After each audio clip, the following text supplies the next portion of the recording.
देशमा आवश्यकता पर्यो तब तब सुदूरपश्चिमले रगतको खोला बगाएका छन्। हामी त्यस्तो जनता हो जहाँबाट परिवर्तनको उद्घोष हुन्छ, जहाँबाट देशलाई समृद्धि बनाउनका लागि, देशलाई एक बनाउनका लागि, देशलाई एउटा बाटो देखाउनका लागि सुदूरका जनता सबभन्दा पहिले यो देशको केन्द्रमा पुग्ने गर्छन्। धेरै धेरै धन्यवाद। जय देश जय घण्टी, जय देश जय घण्टी। अब की बार सुदूरपश्चिमले के भन्छ?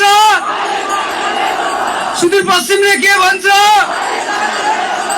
यो पहिलो सुदूरपश्चिम जनताको आवाज थियो। अब कैलाली क्षेत्र नम्बर 2 को केपी खनालको आवाज सुन्नका लागि आजको यस परिवर्तनको उद्घोष सभामा राष्ट्रिय स्वतन्त्र पार्टीका सभापतिज्यू, वरिष्ठ नेताज्यू, यस सुदूरपश्चिमबाट देशको मुहार फेर्नका लागि पाल्नुभएका सम्पूर्ण प्रतिनिधि सभाका उम्मेद्वारज्यू, त्योभन्दा बढी यो देशलाई सम्हाल्नका लागि, यो देशलाई हामीलाई सेवक बनाउनका लागि तपाईहरु पाल्नुभएका सम्पूर्ण मालिक जनताहरुमा म केपी खनालको तर्फबाट स्वीकार्नु जय देश जय घण्टी।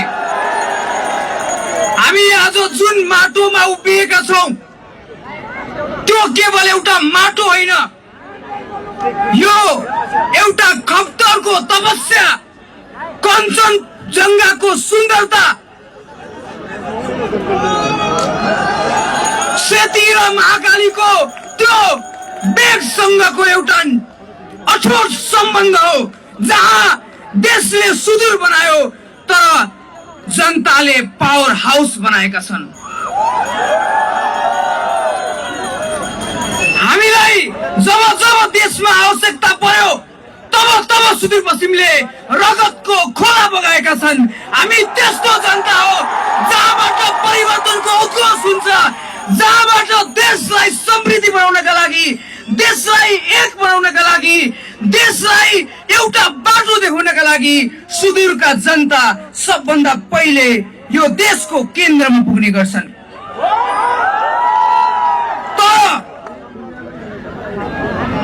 विडम्बना यही सुदूरपश्चिममा विद्युत क्षेत्रमा 33% 13,000 मेगावाट जलविद्युत उत्पादन हुन सक्छ।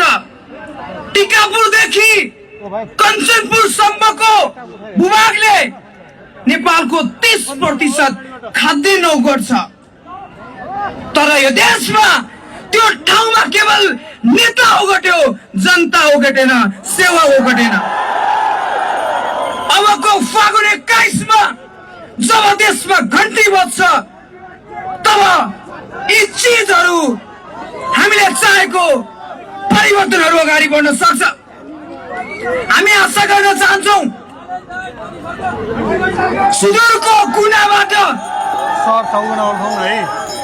अहिले पनि यो देशमा हरेक दिन 15,000 भन्दा बढी विदेशी, 1500 भन्दा बढी विदेशीले गर्दा कर्णाली र सुदूरपश्चिमबाट 40% जान्छन्। यो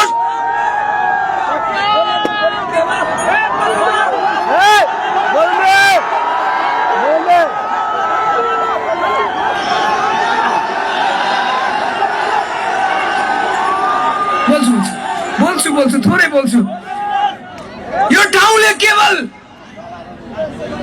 खाडी मुलुकमा सुदूरको जनता पठायो, काला पहाडमा सुदूरका जनता पठायो। अब यो ठाउँले फागुन 21 गते ती सडकमा फोहोर टिप्ने, सफाई गर्ने अब सफाई कर्मीलाई यो देशमा सफाई अब झाडुको होइन नीति बदल्ने कलमको चाहिन्छ भन्दै पठाउँदैछ।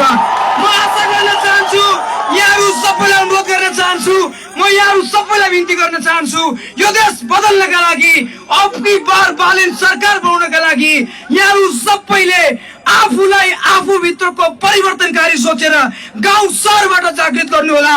अब दुवै कतार बनाउने होइन, अब सुन्दर सुदूरपश्चिम बनाउने हो। त्यसका लागि हामी सबै जाग्ने हो भन्दै आफ्नो स्टेजबाट यही शब्दहरू राख्छु। बाँकी कर्मले देखाउला, बाँकी जनताले घण्टी बजाए देखाउला। अहिलेलाई यति भने हस्त। जय देश जय घण्टी। धन्यवाद। प्रतिनिधि सभा उम्मेद्वार कैलाली क्षेत्र नम्बर 2 बाट कान्छा सामाजिक अभियन्ता केपी खनाल